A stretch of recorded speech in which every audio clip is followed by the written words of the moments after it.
Alright, in the previous class you have learnt about dielectric and polarization. Dielectric और polarization में आपने एक चीज़ ये सीखी, polarization is what, जब भी आप external field में रखोगे तो non polar molecules basically will polarize, yeah, and वो अपने आप में एक induced electric field पैदा करेंगे जिसके वजह से बैलेंस होगा. बैलेंस होने की वजह से इलेक्ट्रिक फील्ड वहाँ पर कैंसिल हो जाएगी. यानी जहाँ कहीं भी जहाँ कहीं भी डाइलेक्ट्रिक होगा वहाँ पर इलेक्ट्रिक फील्ड गेट्स रेड्यूस्ड और इवन नलिफाइड. या तो उसी से एक दो चीज़ें और बाकी रह गई थी उसकी. he has given the statement define electric polarization. Define electric polarization. Define electric polarization. अब इसके ऊपर डिफिनेशन दिया ये गया है, ये क्योंकि फॉर्मूला है, मैंने I had not touched it last time.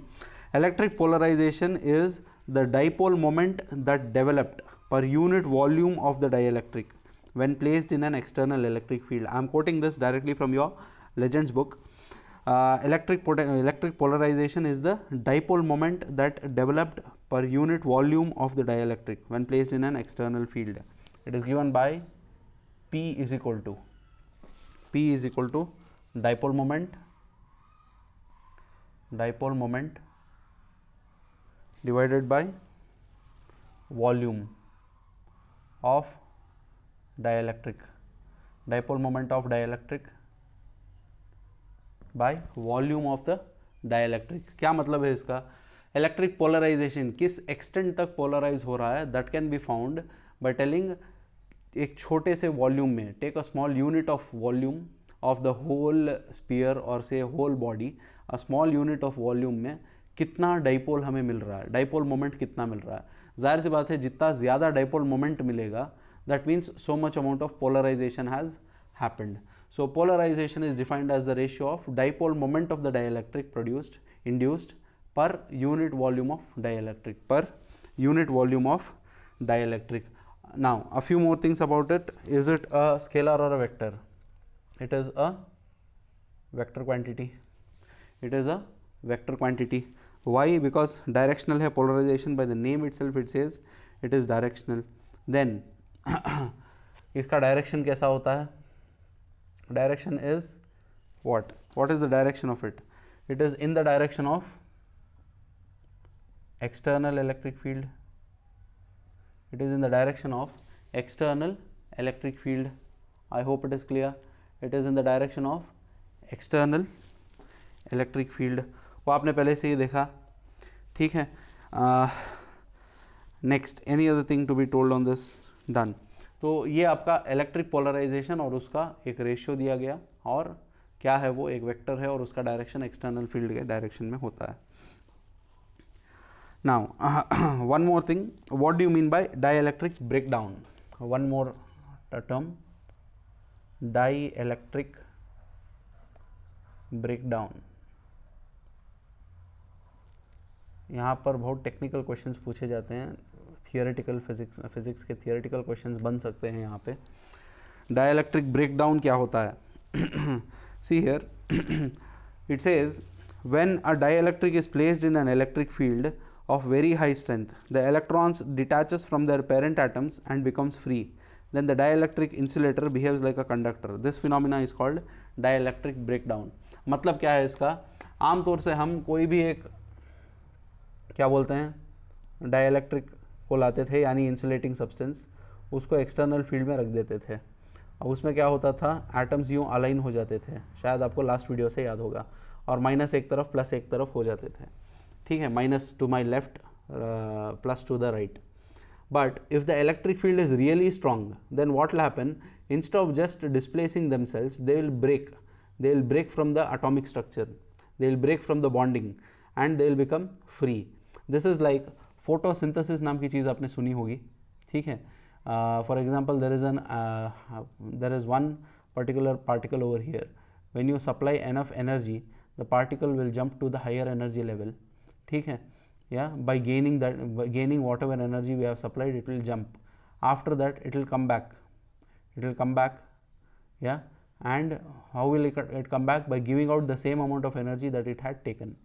ये फोटोसिंथेसिस का आपको फिर जाके एटम्स न्यूक्लियर ड्यूअल नेचर में भी क्लियर होगा, but in science of your schooling high school also you would have learn this. तो यहाँ पर जब एनर्जी ज़्यादा सप्लाई हो रही है तो electron is jumping from lower orbit to the higher orbit. Similarly more electric field you apply, now more will be the movement of them and they will actually escape from their atomic bonding and they will become a free electron, that is they will jump to their outermost orbit to be honest। तो jump करने के बाद वो free हो गए, तो इस electric field को जब ये उतनी इलेक्ट्रिक फील्ड अप्लाई कर दोगे कि electrons will jump away from their own atomic structure, meaning the outermost shell they will jump and become free electrons, then it is called dielectric breakdown. It is called dielectric breakdown. So I can just repeat for you, when a dielectric is placed in a electric field of very high strength, when a dielectric is placed in the electric field of very high strength, the electrons are detaches from their parent atoms and become free. Then the dielectric behaves like a conductor. This phenomena is called dielectric breakdown. This phenomena is called dielectric breakdown. पहले भी मैंने बताया था, कोई भी insulator हो, ठीक है, you can also take this example if you want to understand this much more better. एक गन आती है ऐसी, ठीक है, it comes in this way, vertical way, and there'll be a tip at the bottom, ठीक है। या फिर आप ये समझ में नहीं आ रहा है तो आप एक आर्क वेल्डिंग आपने देखा होगा, वेल्डिंग मशीन्स, उसमें क्या होता है, नीचे एक प्लेट होती है, ठीक है, अगर आप उस प्लेट को सही से ऑब्जर्व करोगे, नीचे कोई ना कोई एक हिस्से में इलेक्ट्रोड लगा हुआ होता है, it will be connected to one end of the battery, ठीक है, other end of the battery will be connected to the gun, ठीक है, आर्क वेल्डिंग की जो गन होती है उसको नज़दीक लाते हैं प्लेट के, ठीक है। When you bring it close like this, what happens is when it comes really close, ठीक है, अब वो समझो ऐसा है, दिस इज योर प्लेट, ठीक है, and this is your gun, the arc welding gun, this is connected to say negative and this is connected to I think positive, कोई एक कॉम्बिनेशन है वो, as far as I remember negative plate को लगता है। तो जब नज़दीक लाते हो और गैप नहीं है, गैप है यहाँ पर उस गन के टिप में और प्लेट पे गैप होता है, तो उस गैप में होता ये है, although air is an insulator, air is insulator, it does not conduct electricity, but air over here because of high potential difference, because यहाँ पर बहुत ज़्यादा पॉजिटिव है, ये बहुत ज़्यादा नेगेटिव है, because of this potential difference the air over this region gets ionized, ionization होकर आयॉन्स के ज़रिए से इलेक्ट्रिक आर्क पैदा होकर लगता है, उसी से आपकी प्लेट पे वेल्डिंग होता है, ठीक है, या तो प्लेट पे वेल्ड करते हैं या फिर प्लेट के ऊपर कोई और चीज़ रख के उसे वेल्डिंग करते हैं। तो उसी तरीके से यहाँ पर भी एक हद तक इलेक्ट्रिक फील्ड बर्दाश्त होगी इन इलेक्ट्रॉन्स को।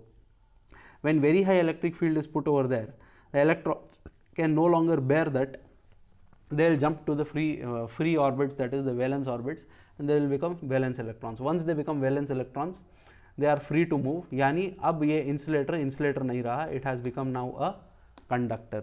इंसुलेटर और कंडक्टर में एक और नया फ़र्क आपको इन डेप्थ समझ में आ रहा है। कंडक्टर में आमतौर से इन अबंडेंस फ्री इलेक्ट्रॉन्स होते हैं, but in insulator free electrons were not there. Insulator को हम ऐसी एनर्जी सप्लाई करते रहे कि तमाम एटॉमिक बॉन्ड्स ब्रेक होना शुरू हो गए, यानी electrons started escaping from the atomic orbits and jumped to the higher orbits.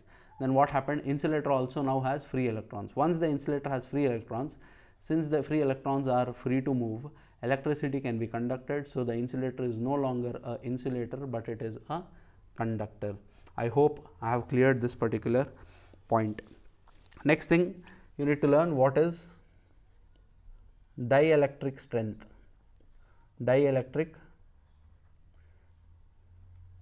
NGTH, dielectric strength. What do you mean by dielectric strength? I am not writing it here. Okay, one more thing, make it a point. Legends book was ordered, but many of them have not yet come and taken it. Some of them have taken it, some of them have not. Yeah, so what I suggest is, as soon as possible, come to the college, collect it, yes, and start studying from it. We are already late, we have hardly 3 months more. Yeah, October has started now. we have hardly enough time to cover it up. तो इसमें आपकी गफलत होगी तो बहुत मुश्किल होगा।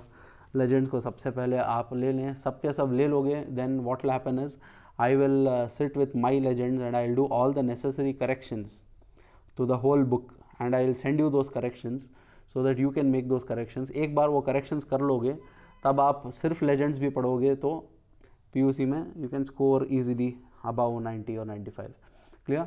So the missing things that are there in the book, meaning with regards to the exam preparation level, मैंने पहले भी कहा था legends is only enough for passing the subject, या फिर समझो you are scoring somewhere around 60 out of 100, or say for 70 mark paper somewhere around 45, but going more than that you require proper detailed notes. So जो missing data और जो notes का तरीका है उसको we can edit it in the same book.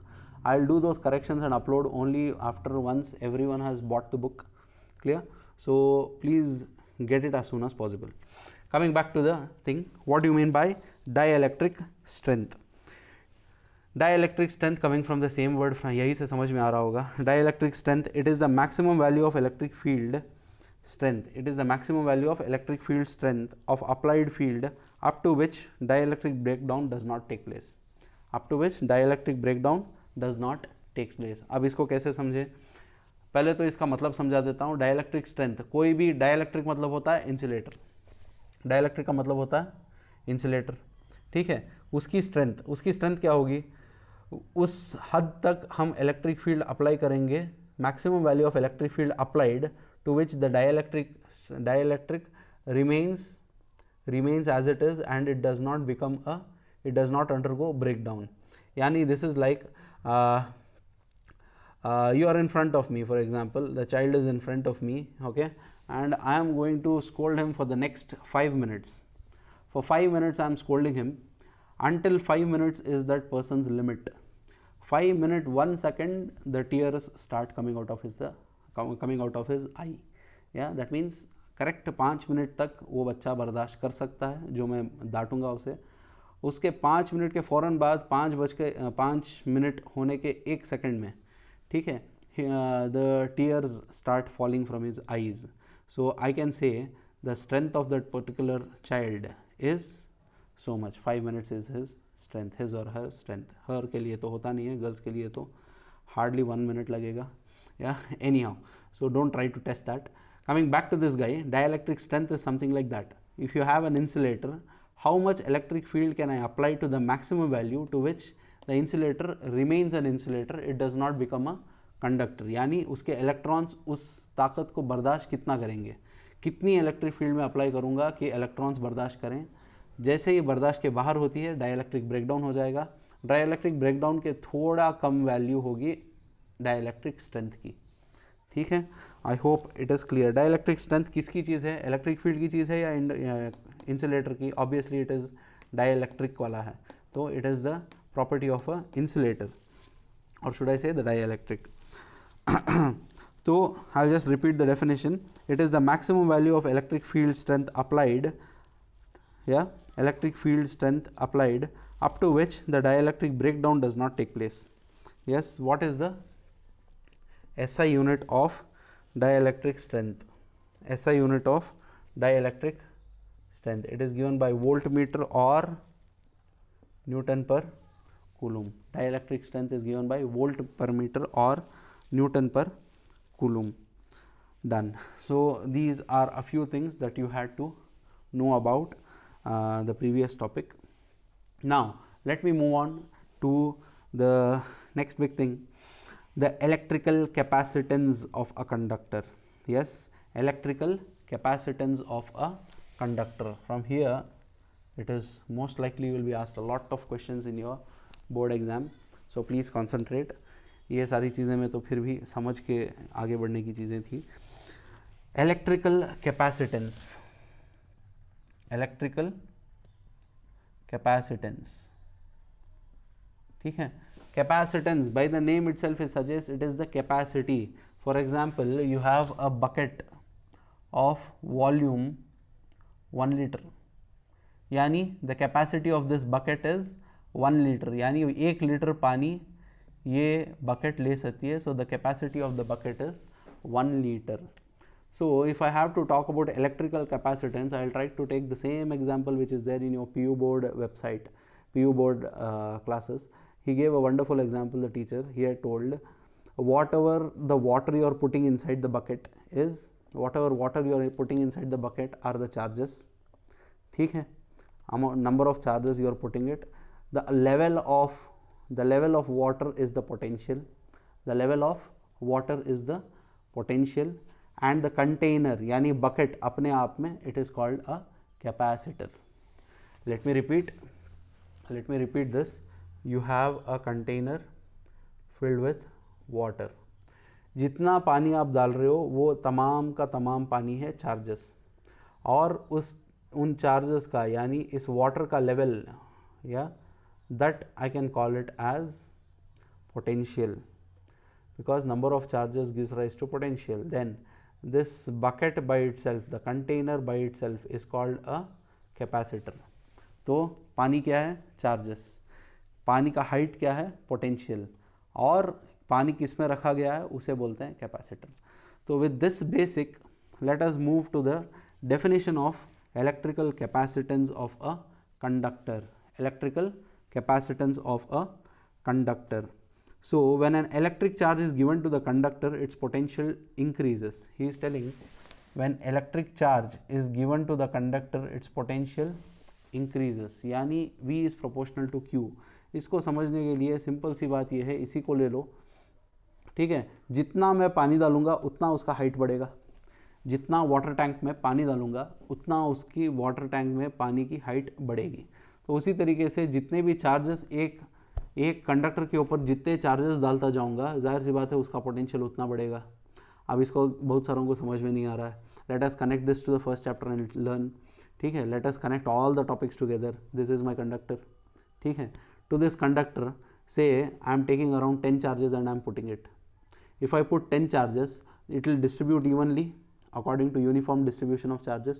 It will distribute evenly all over the sphere. Say this is a sphere.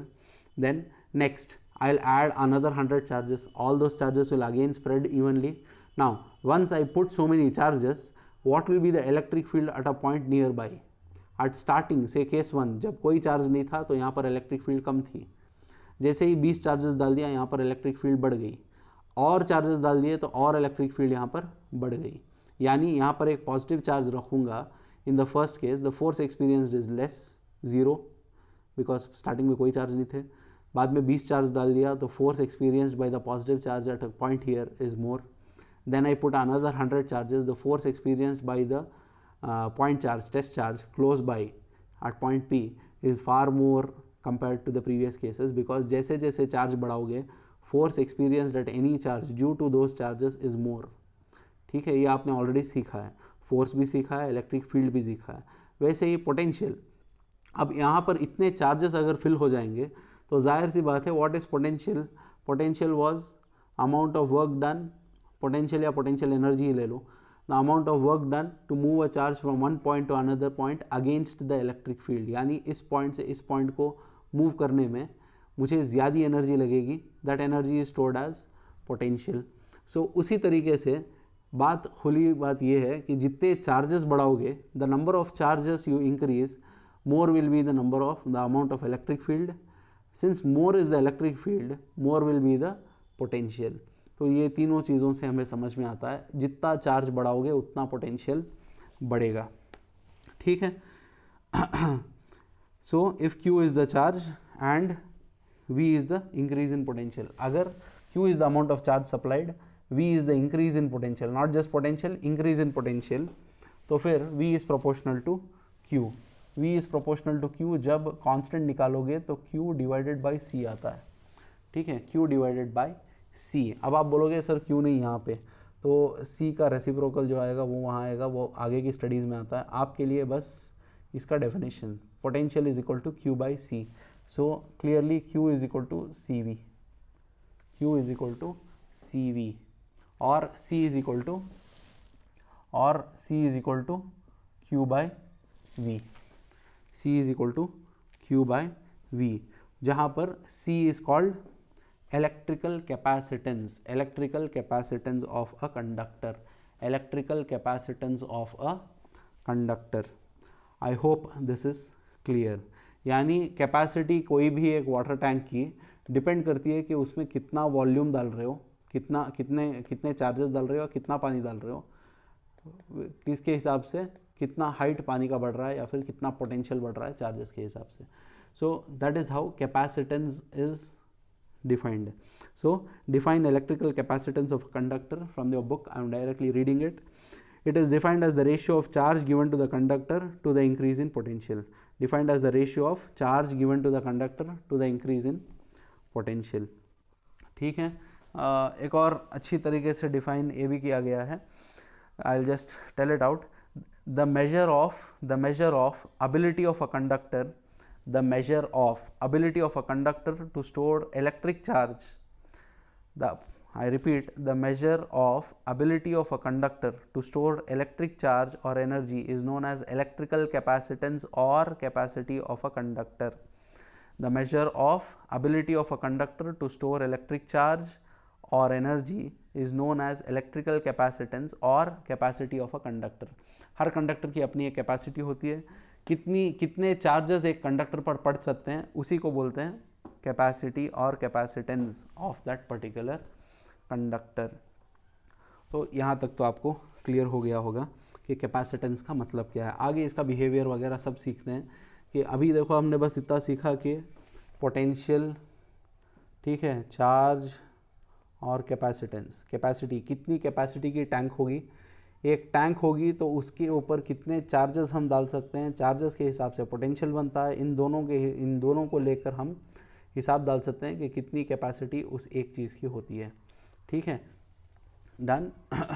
So this is something like if I have to tell it you in mechanics point of view, I can tell कि एक car होगी तो उसमें कितने, what is the capacity of a car? Capacity of a car depends upon basically the number of people that can sit inside to the amount of place that is available. तो उसी तरीके से इस पर भी कैपेसिटेंस पर भी आप सीखोगे आगे कि कैसे कैपेसिटेंस डिफाइन किया जाता है. Then now moving forward to this, the SI unit of capacitance. SI unit of capacitance of a conductor is, SI unit is FARAD, farad or F. Farad and symbol is F. SI unit is given by farad. ठीक है, तो farad आपने कहीं और मैंने बताया था, sorry not farad, E equals dV by dx, जो डेरिवेशन हमने किया था अभी याद आ रहा है. E equals dV by dx को अगर आप E की SI यूनिट पहचानोगे तो आपको मिलेगा वोल्ट पर मीटर. वोल्ट पर मीटर. एंड इलेक्ट्रिक फील्ड के डेफिनेशन में जब SI यूनिट दिया था तो वहाँ पर दिया था वोल्ट पर मीटर और न्यूटन पर कूलम, 2 यूनिट दिए थे और उसमें बताया था एक यूनिट के बारे में बाद में बताऊंगा. तो E equals dV by dx से E की यूनिट एक और मिलती है, वो है वोल्ट पर मीटर. सो वोल्ट पर मीटर और न्यूटन पर कूलम बोथ आर सेम. ठीक है, और SI यूनिट ऑफ डाइलेक्ट्रिक पर भी सेम आया है. ठीक है, now SI unit of electrical capacitance is farad, FARAD और F इज द सिंबल. ठीक है, अब वही पुरानी चीज़ C is equal to Q by V.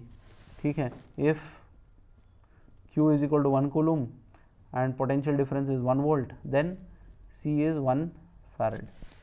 If Q equals 1 coulomb and V equals 1 volt then C is 1 farad. तो farad यहाँ से डिफाइन हो सकता है.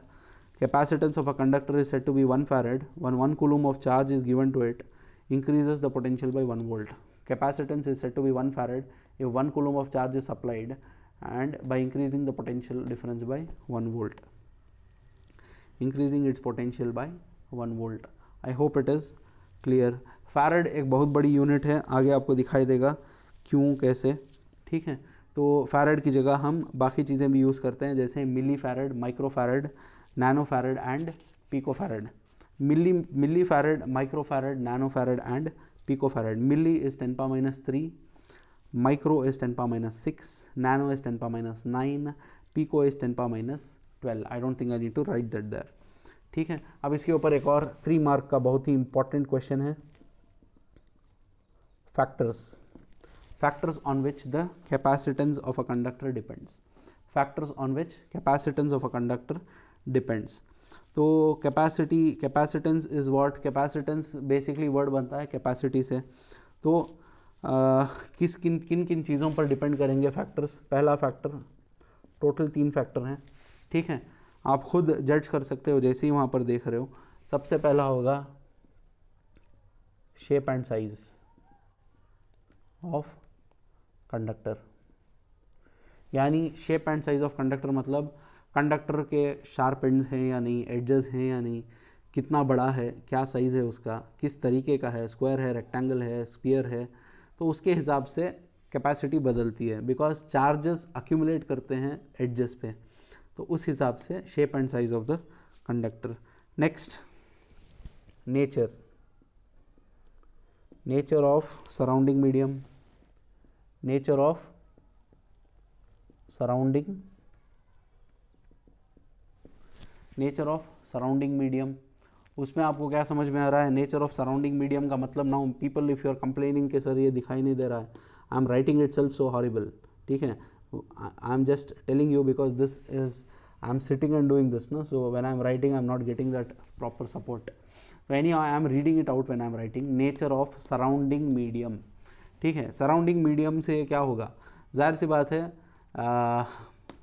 डाइलेक्ट्रिक जो आपने सीखा था, अपने अपने मटेरियल के हिसाब से उसकी मॉलिक्यूलर बॉन्डिंग अलग होगी, तो इलेक्ट्रॉन्स के ऊपर जो एटॉमिक बॉन्ड होगा वो अलग होगा, the forces will be different, so for every material since the insulator, for every material the electric field induced is different, उसी तरीके से कैपेसिटी डिफर्स, ठीक है। तो nature of the surrounding medium can also be written as permittivity,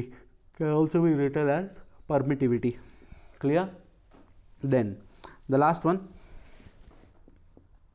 presence of other conductors near it, presence of other conductors, यानी कोई और conductor नज़दीक में हो तो फिर उसकी वजह से कैपेसिटी में फ़र्क पड़ता है, ठीक है। अब वो बकेट्स के लिए ज़रूरी नहीं है, because bucket and water they do not have electrostatic force, but charges they have electrostatic, like unlike charges वगैरह सब है। तो थर्ड पॉइंट इस एग्जाम्पल को तो अप्लाई नहीं करता वाटर टैंक के लिए, लेकिन चार्जेस के लिए बहुत अप्लाई करता है। डन। सो यहाँ पर आपको एक बेसिक समझ में आ गया है, ठीक है। अब इसमें बाकी तो हाँ, एक और चीज़ यहाँ पर दी गई है, obtain an expression for capacitance of an isolated spherical conductor, यानी एक आइसोलेटेड स्पेरिकल कंडक्टर हो, ठीक है, of radius r, isolated spherical conductor है, स्पेरिकल कंडक्टर, उसके लिए मुझे पहचानना है व्हाट इज़ द कैपेसिटेंस। तो कैसे पहचानोगे? Q is equal to C is equal to Q by V, हम जानते हैं Q is Q itself for this, V potential for a spherical conductor, isolated spherical conductor, if you remember it is 1 by 4 pi epsilon naught Q by R, ठीक है, 1 by 4 pi epsilon naught Q by R, Q and Q get cancelled, you get C is equal to 4 pi epsilon naught R, C is equal to 4 pi epsilon naught R when the conductor is placed in air। तो permittivity दिखाई दे रहा है यहाँ पर, nature permittivity R से मालूम हो रहा है शेप एंड साइज वाला, ठीक है। तो ये हुआ आपका equation for a spherical conductor, derivation syllabus में नहीं है, उसीलिए इस तरह से करके छोड़ रहा हूँ, ठीक है। Now what are the factors on which capacitance of spherical conductor depends? It depends on permittivity, that is dielectric medium, and it also depends on radius of the conductor, अब इसमें समझो कि अब यहाँ पर एक आइडिया मिलने के लिए कि फैरेड कितनी बड़ी चीज़ है, समझो कि कैपेसिटेंस 1 फैरेड है, 1 माइक्रोफैरेड है, उसके लिए कितने रेडियस का स्फीयर बनाना पड़ेगा, ठीक है। अगर 1 माइक्रोफैरेड है तो फिर रेडियस कितने सेंटीमीटर का होना चाहिए, ठीक है। 1 माइक्रोफैरेड अगर कैपेसिटी है तो 1 micro is equal to 4 pi epsilon naught R है, ठीक है। तो R will be 1 micro divided by 4 pi epsilon naught, ठीक है। तो 1 micro is 10 power minus 6, 4 pi epsilon naught is 9 into 10 power, 1 by 4 pi epsilon naught is 9 into 10 power 9, so 9 into 10 power 3 आ गया, so 9000, so it is 9000। तो क्योंकि ये पूरा metre में है तो आई कैन से 9 किलोमीटर। अब आपको कुछ समझ में आएगा इस प्रॉब्लम से।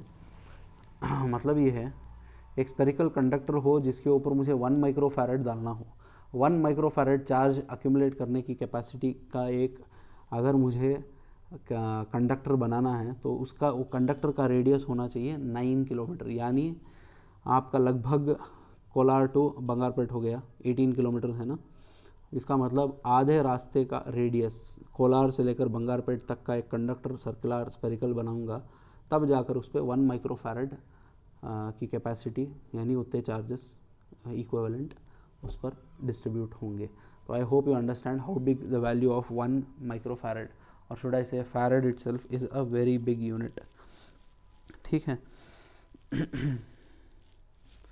तो यहाँ पर एक बात समझ में आई, सूटेबल नहीं है इतने बड़े स्पीयर को बनाना, तो इसीलिए कोई ना कोई एक नए तरीके को आना पड़ेगा। So what is that thing that will be learning in the next session. ठीक है, in the next session I will take up what is actual capacitor. ये अब तक जो हो रहा था कैपेसिटी बात हो रही थी कंडक्टर की, तो अगर मुझे इतना बड़ा कंडक्टर बनाना है तो वेस्ट है, जाहिर सी बात है आपको उतना कंडक्टर एक उतनी कैपेसिटी चाहिए। कंप्यूटर्स लैपटॉप्स में वगैरह आपको छोटे छोटे कैपेसिटर्स नज़र आएंगे। तो कैपेसिटर और कंडक्टर में फ़र्क ये है कि कैपेसिटर जो है उसमें दो कंडक्टर्स होते हैं सेपरेटेड बाय स्मॉल डिस्टेंस। ठीक है, whereas conductor is just one value, one unit. तो एक कंडक्टर 1 माइक्रोफैरड की कैपेसिटी का कंडक्टर बनाना हो तो 9 किलोमीटर रेडियस का आपको स्पीयर बनाना पड़ेगा। तो इसीलिए we are going to do a modification, that is will instead of bringing 1 conductor will bring 2 conductor separated by a small distance, and now we will check what will be the behavior of it, that you will learn only in the derivation. I hope this is clear what I have done till here. So make sure every single day whatever I am doing, then and there you will finish it off. Those who do not have book until now, please buy one, clear, and make sure जो भी अच्छा 2-4 students ने मुझे ये भी कहा कि sir assignment आपने बोला ही नहीं, तो I have been telling you जो भी डेरिवेशंस मैं करवा रहा हूँ वो तमाम डेरिवेशंस 5-5 मरतबा एक असाइनमेंट बुक में होने चाहिए। Even after me repeatedly telling that many of them have not yet submitted the assignments. या तो एक छोटी सी बात बोल के ख़त्म करता हूँ, वो बात ये है कि this year last year compare to last year, ठीक है, the first batch and the second batch इन दोनों का परसेंटेज रिजल्ट था 100%। ठीक है, and topper in physics first batch was at 97, second batch कुछ 95 या 96 पर थे। ठीक है, so this was the top result until now. But इस 100% वाले रिजल्ट के पीछे जो मेहनत इन दोनों बैचेस पर हुई, वो लगभग सुबह 7 बजे शुरू करते तो it had to go somewhere near Isha also, used to work so much, clear, and students were there in front of the teachers. We always used to give them so much time. But this year what has happened to your batch, the third batch, it is not at all in the hands of the teachers because there is no physical presence बिल्कुल zero हो चुका है, everything is happening online। तो इसका मतलब ये है कि जो टीचर्स का सपोर्ट, मोटिवेशन और जो निगरानी और जो फियर टीचर्स की वजह से, जो भी चाहे जो भी समझे, बहुत सारे डर के पढ़ते हैं, बहुत सारे टीचर को देख के पढ़ते हैं, बहुत सारे टीचर की मेहनत को देखकर अपने आप में तरस खाकर मेहनत कर लेते हैं। तो अलग अलग कैटेगरीज होते हैं स्टूडेंट्स के, but third batch they are not at all in touch with the teachers. तो जाहिर सी बात है थर्ड बैच का रिजल्ट जो है completely dependent on the students themselves. तो इससे आपको एक बात समझ लेनी चाहिए, चाहे आप जो भी करो, जो स्टूडेंट्स टीचर्स के टच में हैं और वक्त पे सबमिट कर रहे हैं असाइनमेंट्स, हर वारम में कम से कम 2-3 विज़िट कर रहे हैं कॉलेज को, टीचर्स को मिल के डाउट्स क्लियर कर रहे हैं, बैठ कर एक आध चीज़ें पढ़ रहे हैं, ग्रुप्स बना के पढ़ रहे हैं, कुछ मेहनत कुछ ना कुछ कर रहे हैं रोज़ाना। अगले 3 महीनों के अंदर डेली इफ दे डेडिकेट हम 6 to 8 hours a day at least, उतना भी कर लेंगे तो फिर अपार्ट फ्रॉम ऑनलाइन क्लास, ठीक है, उतना भी अगर कर लेंगे तो I think 3 months is a very big amount of time to complete everything and sit. But please understand these 2 things. The first 2 batches, they had a lot of time with the teachers. Teachers were there behind them all the time. But your batch, because of COVID situations, we are not able to meet each other. Yeah. So basically, students, many of them are losing interest. बहुत सारों को जो है seriousness अभी तक नहीं आया है, तो इंतहाई ज़रूरी है कि अपना सीरियसनेस लेवल बढ़ाएं, या and try to visit the college as much as possible, and on time try to submit assignments. You are not understanding a particular chapter, a small doubt in it, or be it the whole chapter also, you can come, we will try to explain it back to you. And बहुत सारों को अब तक mobile का ये usage यानी कितने clarity में रख के देखना है वो नहीं पता है, तो I hope you guys understand this and take this thing seriously, because while many of you are still sitting and dreaming in the houses, many of them are already working hard for this year and they are highly dedicated. So people who are जो गफलत में है वही सबसे बड़े loser होंगे. So I hope you understand. We'll stop at this. Inshallah in the next session we'll continue. Thank you.